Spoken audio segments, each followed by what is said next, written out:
All right, we are live. Welcome to those who are joining us for this live today, and for those of you who are watching after the fact. Also, welcome to another edition to the Neville Goddard lecture series. Today, I am super excited to dive into this one because it is, without question, one of my absolute favorites, definitely in the top 3 favorites of Neville's lectures of all time. It is a lecture titled "The Flood is Still Upon Us," but it's also titled "Facts." Uh, the facts overflow the world. Sorry, the reason there's 2 titles to this lecture is because there is a audio version of this lecture on YouTube titled "Facts Overflow the World," but the actual name of the lecture is "The Flood is Still Upon Us." So hopefully, to clarify that, to avoid any confusion, but this is an incredible lecture. We're going to be going into a lot of the deeper topics, a lot of the more mystical and esoteric topics, such as quantum leaping and worlds within worlds, and the concept of death as we know and understand it. A phenomenal lecture, and I once again am excited to share it with all of you. For those of you who are new to my Neville series, welcome. I wanted to create this as a way to help really decipher and spread the word of Neville's teachings in the best way possible. Because of the explosion in popularity in Neville Goddard's teachings in the last handful of years, there is a saturation of content out there. A lot of it can be mixed with different schools of thought, different philosophies. So a lot of people are feeling overwhelmed and confused as to what the law of assumption is truly about. So I want to help people better understand Neville's work through his lectures, through his teachings. So I'm going to be reading the lecture. I'm going to be sharing the screen and reading through it, and then taking breaks to go over what we just read, really highlighting and breaking down the important points so that it's easier to grasp, easier to understand, because a lot of people do struggle with reading his work, understanding his work, especially if English is not your first language. So I have gotten a lot of amazing feedback from people about this lecture series. I'm really glad those of you who are enjoying it.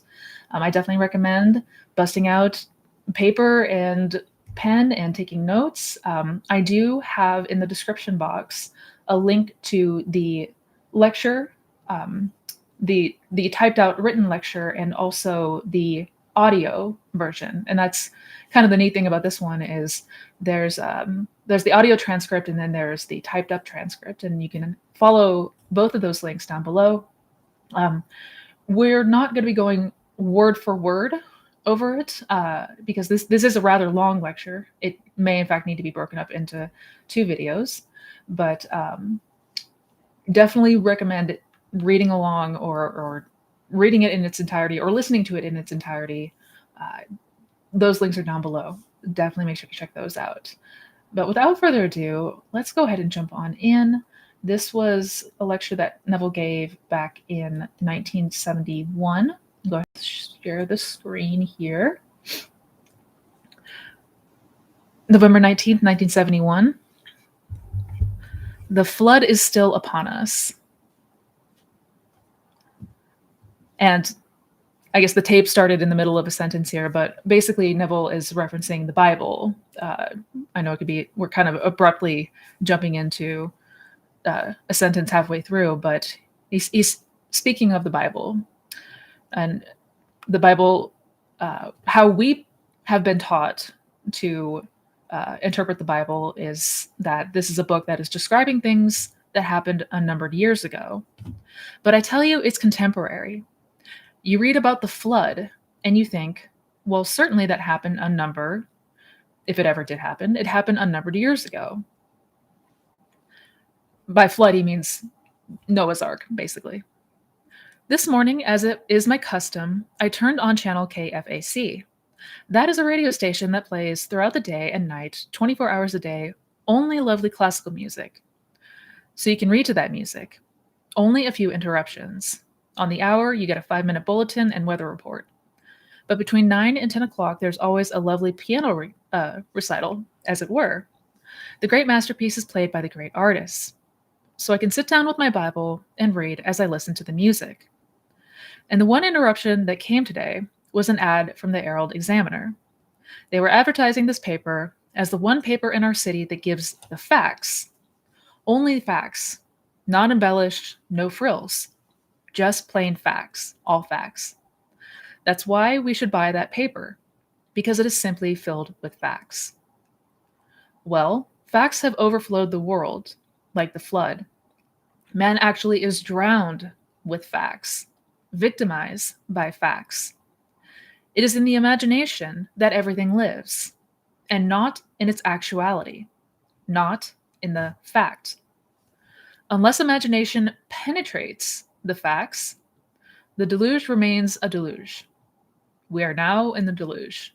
That is the flood. So already a lot to break down there. So let's go ahead and break it down. So what he's referencing here is the story of Noah's Ark, the flood, and in this case, the representation of the flood being all of the facts of the 3D world. When we say that the flood is still upon us, we are being inundated with all of these what we perceive as truths and facts, news reports, updates, bulletins, all of these things that we are just accepting as true. And the biggest takeaway that Neville is always trying to get across is that imagination is where everything actually resides. Like, truth does not reside in the fact, it resides in imagination. So we have to begin to learn how to penetrate these facts with the use of our imagination. And that's what he's going to get into here in the next paragraph. Let's continue.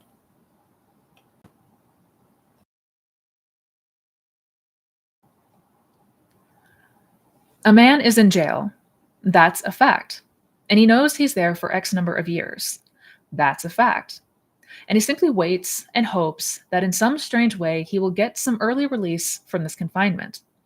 He never uses his imagination, save in some violent way to get out, but not to penetrate the fact. And then Neville's going to go on to talk about the story of getting discharged from the army, which he shared that story many times because it is an incredible story. When in March 1943, by using my imagination to penetrate the fact, I too was in prison in the army, but I didn't want any part of it. So I simply penetrated the fact and saw myself in New York City, in my own apartment with my family. And in 9 days, I was out, honorably discharged, in my apartment in New York City. I wrote a friend of mine who was also in the army. He was my age. He was a Freudian, a professional psychoanalyst, but Freud was his background. That was his schooling. When I wrote him in detail exactly what I had done, I didn't mince matters. I told him exactly what I did. As I physically slept in my little bed in the barracks, I imagined I was simply elsewhere. The elsewhere was a defined spot in space, New York City, in my apartment. I told him what I did. I could feel the bed. I could feel the things in my house.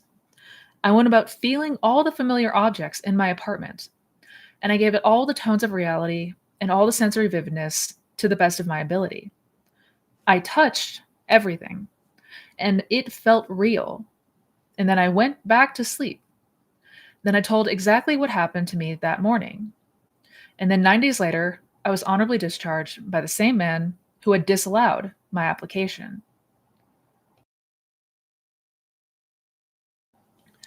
My friend didn't answer my letter. In New York City, he used to come to my meetings as a friend because he was so convinced that the Freudian concept was true. He said, "I come to your meetings for this reason, Neville. We know each other well." But he said, "I come to your meetings because you turn my daily bread into the substance of fairy. I sort of like that." But when I listen to you, this part's important, by the way, and we're going to get into why. But when I listen to you, I hold the chair and I put my feet right firmly on the ground to feel the reality and the profundity of things. You aren't going to take me away with you. You are going to leave me right here where things are solidly real. So I feel the place under my foot and I feel the things next to my hands. I hold on tightly while you weave your story concerning moving off in one's imagination. The friend would not penetrate the facts. So, when did he get out of the army? When the other millions got out. So he remained with his facts for the next 3 years. I got out in March of 1943. He came home to New York City in 1946. Demobilized as the other millions and millions of boys were. He could not let go of the facts. This is the flood. There is no other flood. This is the flood. We are drowned with facts, victimized by them. So we absolutely need to break this down because this is an obstacle that many, many of us run into. So what Neville is talking about, he's sharing the story of a friend of his who is a psychoanalyst who enjoys listening to his lectures because basically it sounds lovely, but to him it sounds like a fantasy, basically. He's like, oh, I'm indulging it, but not really, is what the friend is saying. But the friend makes a point to tell Neville that I ground myself. I press my feet into the floor in my room. I grip onto the chair that I am sitting in so that I am basically tethered to this 3D room that I am in instead of letting myself go completely in imagination. So because he is not going all in on his imaginal act, because he is not putting himself in that state, in that internal state, because he is not letting himself fully shut out this world and fully go in on the imaginal act, he's not penetrating it. He's basically still tethered to this reality, to the 3D circumstances, and that's why he remained in the army until the war was over. Because Neville was able to completely suspend himself from the 3D, because he was able to go into his imagination and live in the imaginal act as though it were real, giving it those tones of reality, feeling the objects in his apartment, feeling the bed, feeling himself laying in his bed. Because he was able to get himself intensely into that feeling state, he was able to get himself discharged after 9 days. His friend, on the other hand, who is much more tethered to the 3D world, did not. He was stuck with the facts of the 3D, and therefore nothing changed for him. So that is an incredibly important point that we want to take away from this. When we talk about going to the end, we should not also be tethering ourselves to the 3D. We should not also be aware that we are in our 3D world still.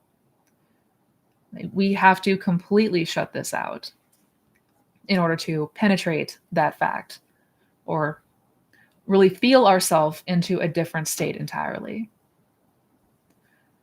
And I'm going to make a video talking in more detail about that point exactly. But because he could not suspend himself from his circumstances, nothing changed, basically. But let's continue.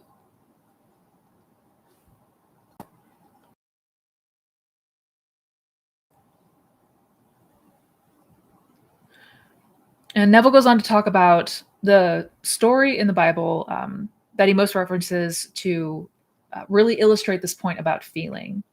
And that's the story of Esau and Jacob. It's quite a long story. I'm going to go ahead and basically recap it The story is of two sons and the father who is blind, and the representation there as we are the blind father. Like, we cannot see, we can only feel things, and whatever we feel gives our blessing. The two sons, Esau and Jacob, represent, maybe we'll go ahead and read the story. I don't know if I've actually read it through in the lecture. Maybe it would be good. And we'll go ahead and break it down from there. Now does the Bible teach the story of getting through the facts using imagination? It certainly does. Let me take you into the 27th chapter of the book of Genesis. If you're not familiar with the story of Isaac and his two sons, let me just refresh your memory. It is said in the story that Isaac had two sons, Esau and Jacob. It is said that Esau was a hairy one. He came first. And then Jacob came second, and he had no hair. He was completely hairless, while Esau was covered in hair from head to foot. But he was the first. Now we are told what the father, Isaac, was old and his eye was dim so that he could not see.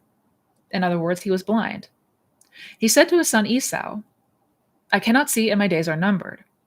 I want you to go into the fields and hunt and bring me some well-prepared venison, as I like it." We are told that Rebekah, the mother, who loved her second son more than she did the first, so she loved Jacob more than Esau, Rebekah overheard the conversation between Esau and his father. And then because she loved Jacob and wanted Jacob to get the blessing, for the father feels his days are numbered, and he must now give his blessing to one of his sons, and the first one must get it.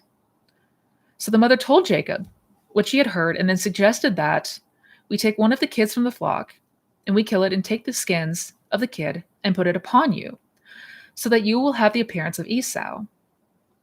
Jacob thought otherwise. Suppose my father discovers it. And the mother said, "Leave it to me. It will be on my shoulder if he discovers it." Well, he took that kid and brought it tastefully prepared for his father. He came quickly into the presence of the father, and the father said to him, "Come near me that I may feel you, my son, whether you are my son Esau or not." So Jacob came near Isaac, his father, who felt him. And then Isaac said to Jacob, "The voice is Jacob's voice, but the hands are the hands of Esau." And then he blessed them. He gave him his blessing.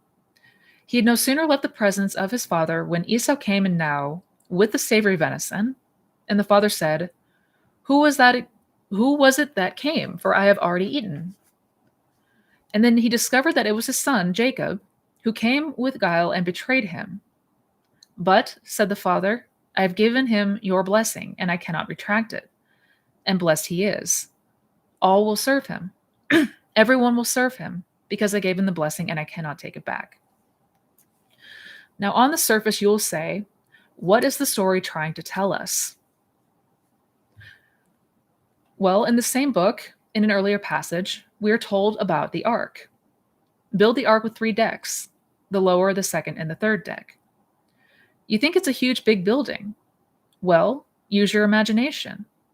You cannot conceive of any building that could house all the animals of the world in pairs, and all the so-called good ones, who will be in 7 pairs, and enough food to feed them for 40 days and 40 nights. Well, you just simply could not conceive it. Nevertheless, that's the story. But there are 3 decks. The obvious thing is the facts of life, then the physiological interpretation of these so-called stories, and then the spiritual consummation of the story.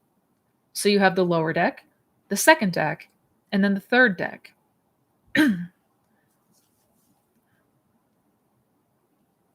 Right, we're going to break this down here in a second. I know it's a lot. I know this is a lot. So here's a perfect example of the second deck. This room now is a fact. We are all here in this room. It's a fact. But suppose I don't want to be here. Suppose it became a prison to me. Can I get out of it?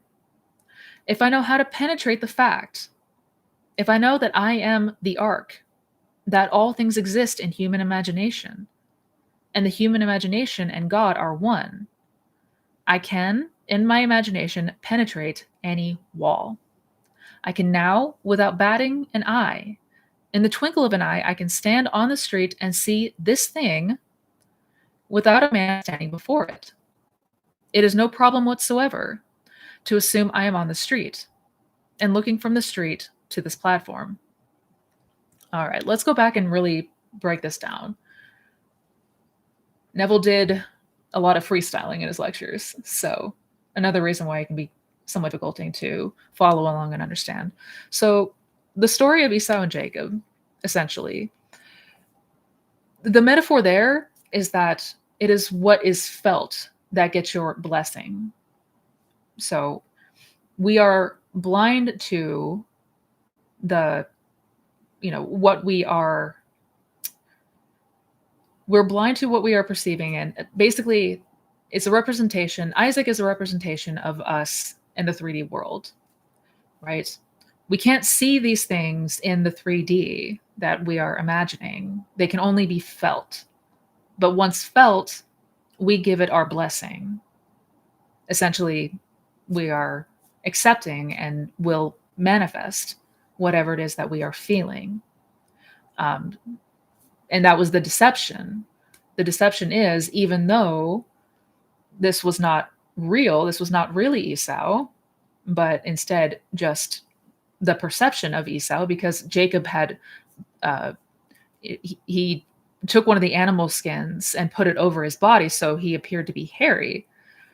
So when Isaac went to feel Jacob with a sense of touch, he thought he was the first son. He thought he was Esau, the hairy one. So Jacob ended up getting the blessing. But basically, the story is referencing the feeling and the importance of feeling, because that's what gets the blessing. It's what is felt. Come here, my son, so that I may feel you. And then he talks about the ark and how there's 3 decks. There's the facts of life, the first deck, and then the psychological interpretation, which is the second. And then third is spiritual consummation. So again, it's just the perceptions, the different ways of perceiving things. We can stick to the facts, or we can rise up to more of the psychological interpretation, and then rise up again to the spiritual interpretation. All of the Bible is supposed to be taken in metaphor. It's supposed to be taken in allegory. It's not referencing an actual historical event. Putting all of the animals in the world in pairs on a boat for 40 days and 40 nights is metaphor. Neville goes on to talk about an example of penetrating a fact. If you are now in a room, this room, it appears to be solid. It appears to be real. We take it as a fact. I am now sitting in this room. But suppose I don't want to be sitting in this room. I want to be somewhere else. Well, I have my creative power, my imagination. Through my imagination, I can put myself out on a street, out on the street. In this example that Neville gave, being out on the street in New York City, and you can be perceiving yourself from that place. So you shut out this room in its entirety, and you put yourself on the street, and you can feel the concrete beneath your feet. Perhaps you can smell the, whatever in the air. All of your senses are just the same as your physical senses. Maybe not as strong, but our imaginal senses can be strengthened to the degree that we can actually feel and hear and touch things, and we can see it in our mind's eye. So that would be penetrating the fact. You shut all of this out entirely. You put yourself somewhere, and you imagine to the point, you give it the tones of reality to the point where it feels like you are really somewhere else entirely.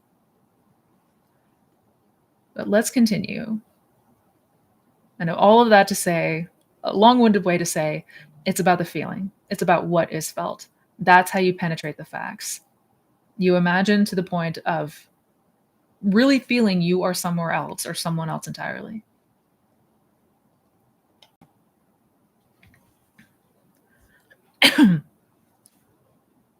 Where was I? But you may say, well, what would that do? Well, let me do it and feel the reality, feel the solidity of the street under my foot, and see this building from the street rather than looking to the street from here. If I do it and give it solidity, give it reality, I will be compelled to go there. This is what scripture teaches. That is my blessing.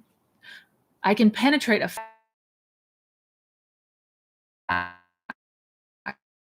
in this world. Oh.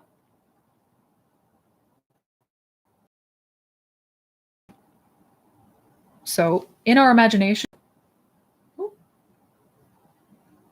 one second. Let me try closing out a few things.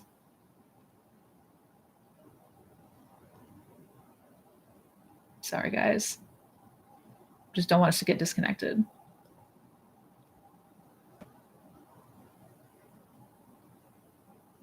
Bear with me.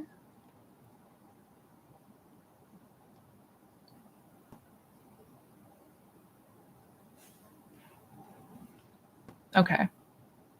I think we're good. And if it does buffer going forward, you can always refresh if you're here live.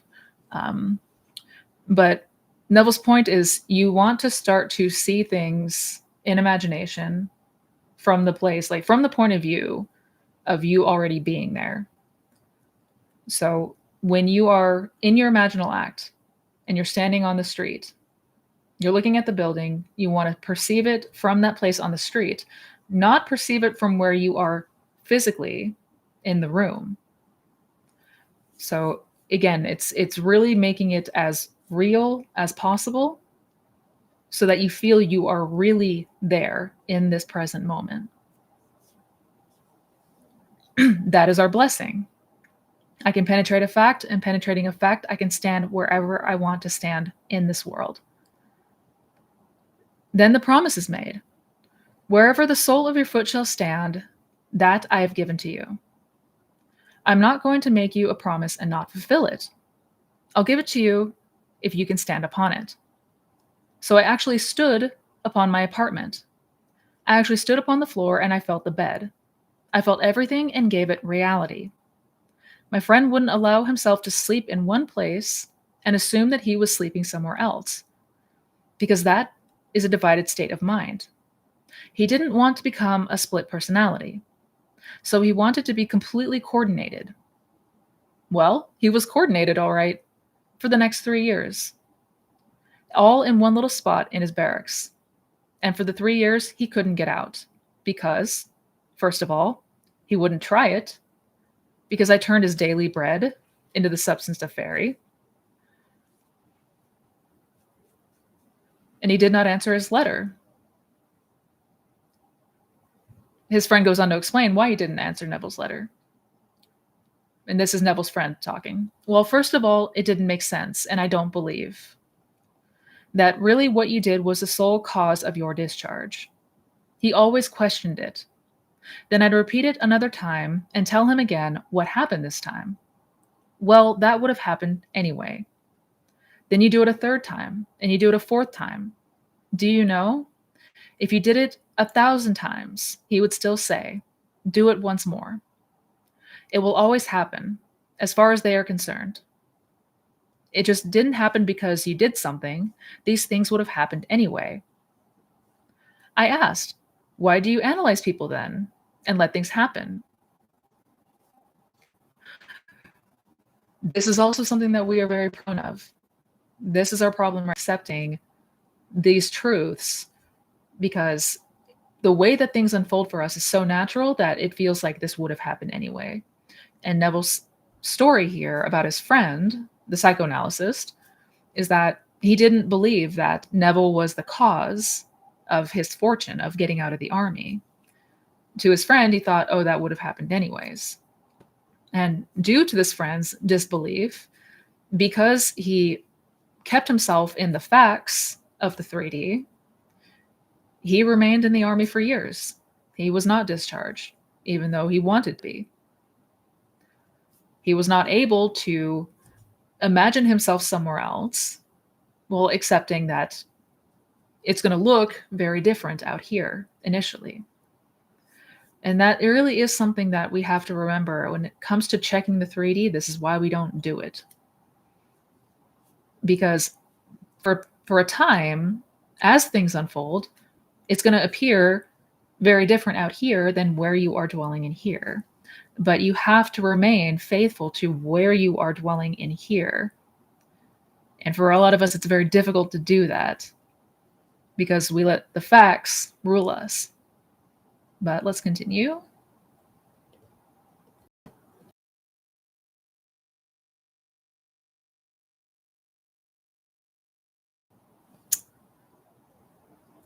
We are not the creatures of circumstance, said a man who bears your name. First name is Israel. And Disraeli's name is simply of Israel, Benjamin Disraeli. He said, man is not the creature of circumstances. Circumstances are the creatures of men. He knew how to create all things in his imagination. So I said, you bear the name of Israel, but you don't apply the structure of Israel. If you'd only apply it, why? These things are taught to us in Scripture. It's not secular history. This is contemporary. It didn't happen thousands of years ago. The flood is on. This is the flood. The whole vast world is inundated with facts, like the prominent papers, the evening paper, the Examiner, and they are proud of the fact that they only print facts. Therefore, buy the facts, and they go all over the world to find frightening facts. I'm not denying that he didn't kill her. I'm not denying he didn't receive a sentence of X number of years. But when people ask anything of me, I am not concerned about why it happened. What do you want? And I will simply apply my imagination lovingly on behalf of that request. I don't care what brought you to that state. I'm here to simply get you out of the state. So what do you want? All through the Bible, what do you want? He didn't condemn anyone. The woman taken in adultery, he didn't condemn her. What do you want? Go and sin no more. He didn't call the act of adultery a sin. He's talking about Jesus here. If she called it, or they called it a sin, all right, call it a sin. Therefore, don't repeat it if you call it a sin.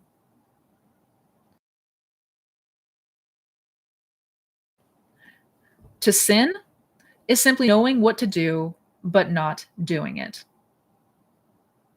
Write that down. Everybody write that down if you have a pen and paper. It is knowing what to do, but not doing it. That is sinning.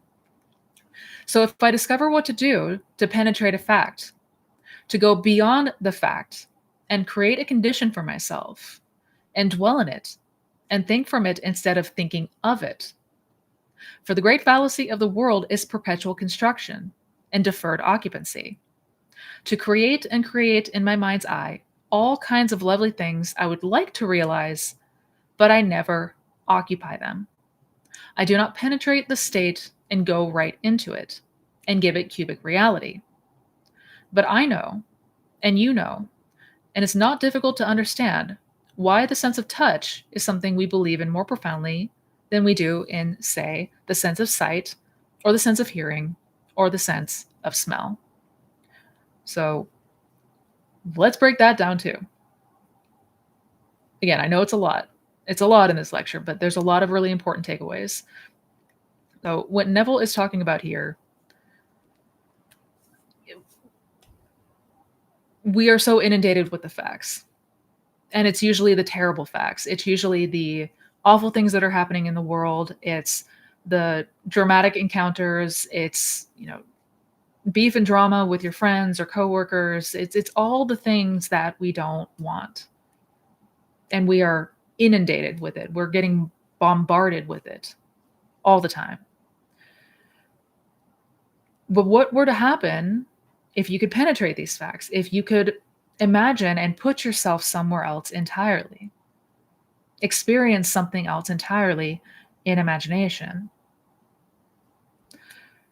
Neville goes on to say that he asks people point blank, when people come to him with a request or asking for his help, Neville just asks them, "What do you want?"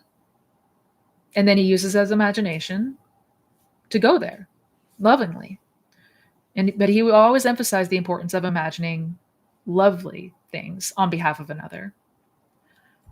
He didn't care about why it happened. He didn't care about how you fell into the state. He didn't care about any of that. It was, what do you want? And then go there. And he would put them there in his mind. Then he goes on to talk about sin. Now, sin, like he mentioned, is missing the mark. It just means that we took aim and missed. Or an example that he gave here is knowing what to do and not doing it, which for a lot of us is one of the biggest obstacles that we face. We know and understand that we're supposed to go to the end. We know and understand that we're supposed to turn within imagination and really experience what you desire there. We know and understand that we're not supposed to be checking the 3D or gauging progress by what's happening in the 3D. But we fail to do these things. That's sinning.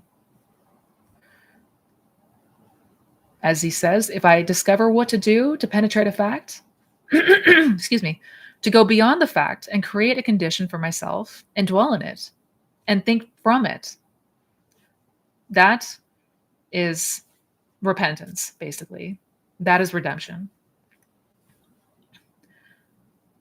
He goes on to say again about perpetual construction and deferred occupancy. I've made a video talking about this concept. Perpetual construction, deferred occupancy. Basically, we're always thinking about the thing that we want, or the things that we want. We're constantly coming up with the ideas, we're entertaining it in some form or fashion, but we are not occupying that state. We are not putting ourselves there, actually. And to create and create in my mind's eye all kinds of lovely things I would like to realize, but I never occupy them. I do not penetrate the state and go right into it and give it cubic reality. So we want to make sure to avoid this. This is thinking of something versus thinking from it. Once you know what you want, put yourself there in the end. Go straight to, this is already done, this is already completed. What is a scene that would imply that? And we go there and we experience that scene. And we give it as many tones of reality as we can. We want to feel it as real as possible. Let's continue. Now, this is where he's going to go into a bizarre story and a bizarre experience where he effectively moved into a whole new world. This is where we're going to start to talk about the worlds within worlds.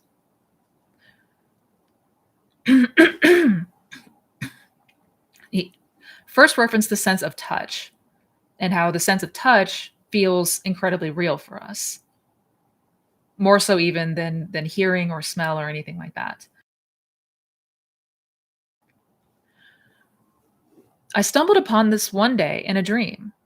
In my dream, I came upon this huge big pillar, a pile driven into the ocean, and the bridge that formerly supported it was gone now. Only the piles remained, and I knew I was dreaming.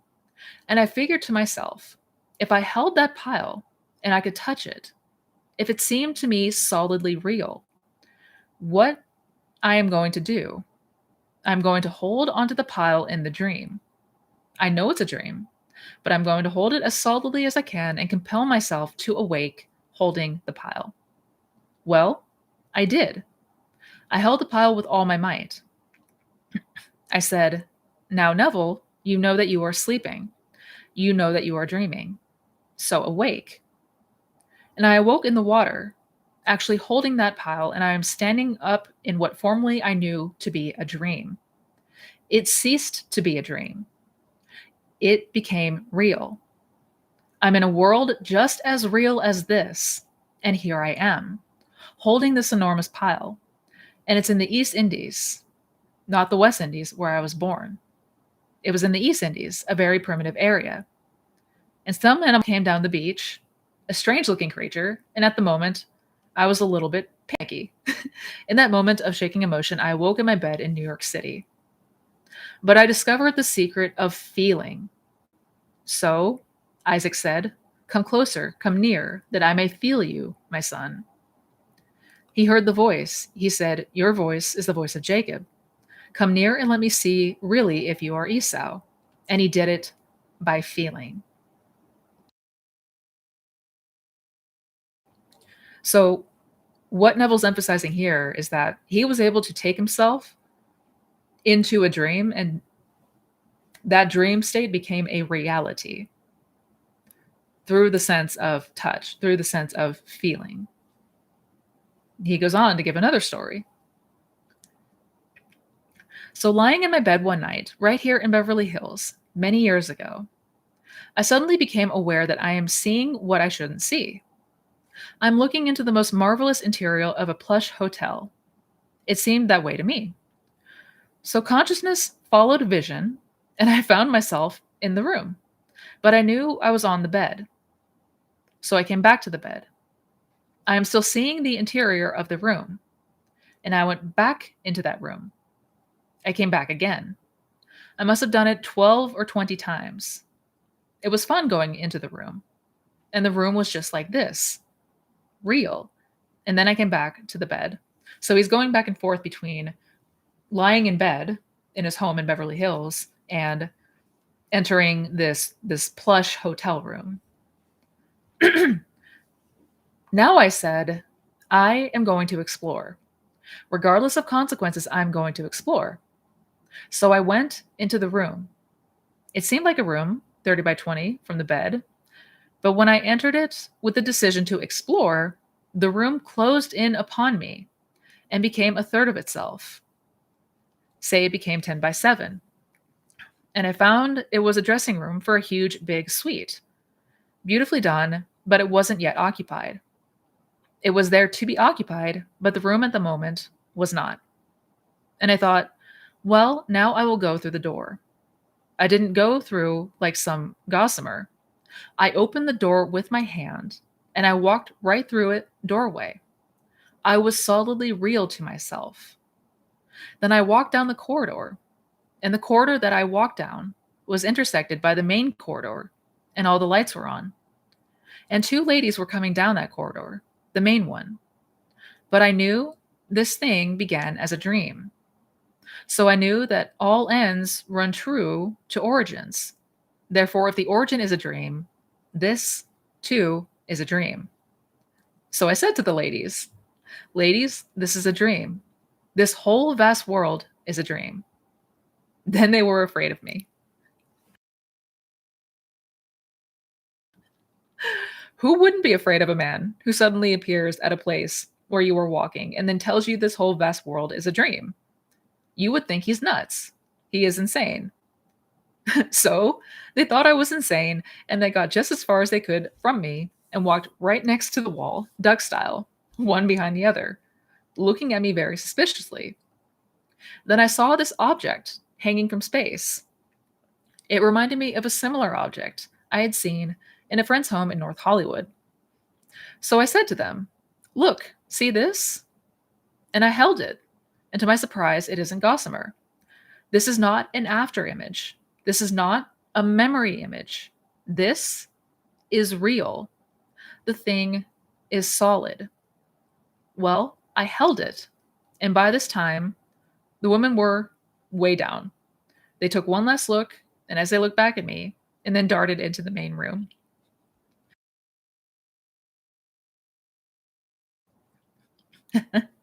And here I am, standing alone, onto this thing. I said to myself, Neville, you know this is a dream. The origin is a dream. The end is a dream. So come on now, wake up. I closed my eyes to the obvious and held this thing here, and I couldn't. I opened my eyes again and I'm still standing there. I said, how am I going to get back to my room in Beverly Hills? I didn't know what to do. There was no place I could go to take me back there. But then I remembered feeling is the secret.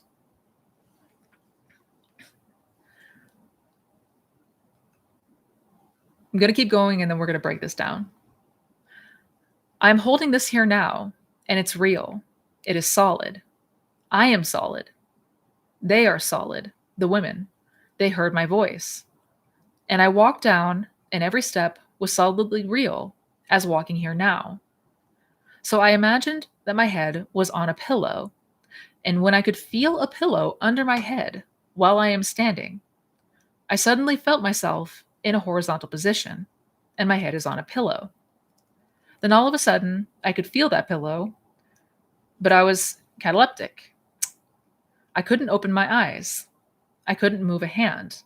I couldn't move a finger. Here I am, a living being in a dead body.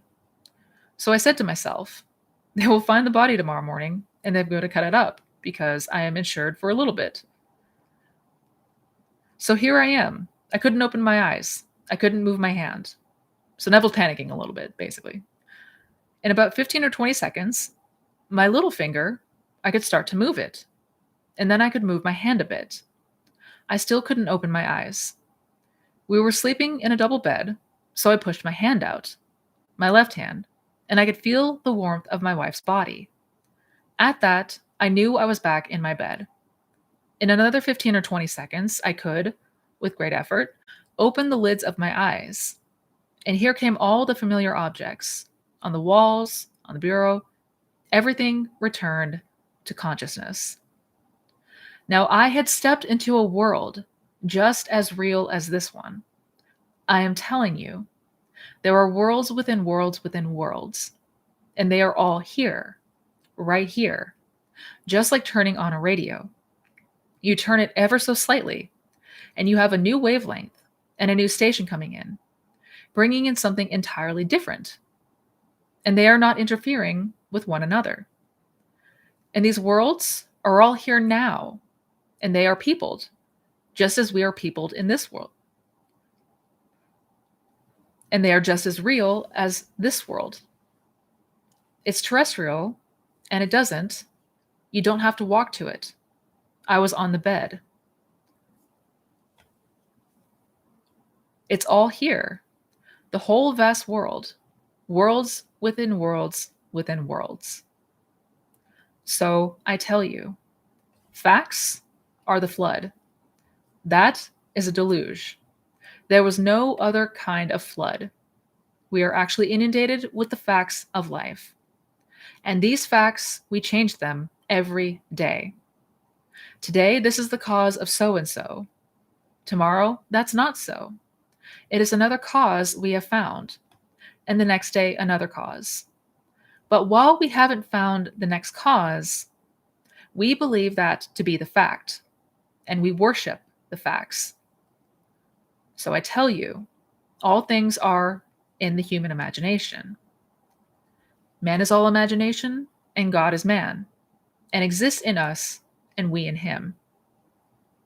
The eternal body of man is the imagination, and that is God himself.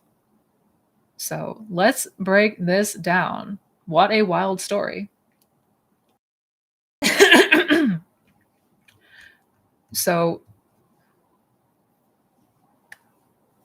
Neville started on this one day laying in his bed in Beverly Hills, and he started to dream of this plush room, this hotel room, and he started to go back and forth between being back in his bed and the room. And at one point, he decided, I'm going to go explore. Regardless of the consequences, I am going to explore. So he went into that room. He fully went into the room, did not retreat back to where he was sleeping on the bed. And he described the room closed in upon itself. And then he was in the hotel. And that hotel, which was at first a dream, became solidly real as the room you are sitting in right now. He encountered those women who were terrified of him because he exclaimed that this is all a dream. This whole vast world is a dream. He walked the corridors, he explored, he was in it, actually. He was able to take an object that he saw and feel it in his hand, just like a real object. He said it was not like a mental image, it wasn't a memory image, it was real. Now, at a certain point, when he was done exploring, he wanted to come back to Beverly Hills, and at first, he did not know how. He panicked for a second until he remembered feeling is the secret. So he started to feel himself on the pillow, feel the sense of being on a pillow. Then he felt himself as laying down horizontally, even though he was standing physically. He put himself in this state in his mind. And surely, slowly but surely, he started to awake in his room in Beverly Hills. And at first, he seemed like he could not move, but bit by bit, he was able to completely return from visiting a whole new world entirely. So I am going to be making more content on this topic. For all intents and purposes, this is quantum leaping. This is moving yourself into a whole new real state of consciousness that feels as solid as where you are right now. This is a fraction of what we are capable of. This is the power of imagination. Why imagination is our creative power in the most literal sense of the word. But one of the main points that he was trying to get across is the importance of feeling it, like actually putting yourself there and using your senses, such as the sense of touch, to get that sense and really capture that feeling of this is real. So in the dream, he knew he was dreaming, but he grabbed this object and woke himself up. And when he awoke, he didn't awake in his bed in Beverly Hills. He awoke in the dream, and it became solid. Quite the bizarre story. Absolutely. But he goes on to say that there is worlds within worlds within worlds, and that we can penetrate beyond the facts of this world and step into a new world entirely. Step into a new state entirely. And it's just like turning on a radio. All these worlds exist, and they are all here. They are all here now. That's what we mean by creation is finished. When you turn on a radio, you tune the dial a little bit. You're on a whole new frequency. You're on a whole new world.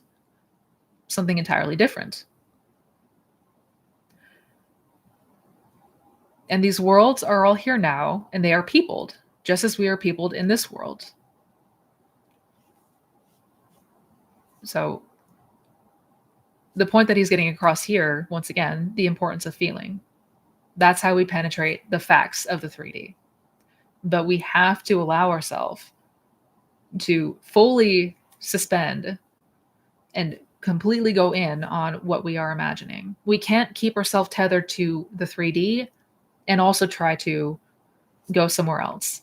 It can't be both. We can't be like Neville's Freudian friend who wanted to stick to the facts of the world and would not suspend himself, let himself go completely to his imaginal acts and feel them as real as possible.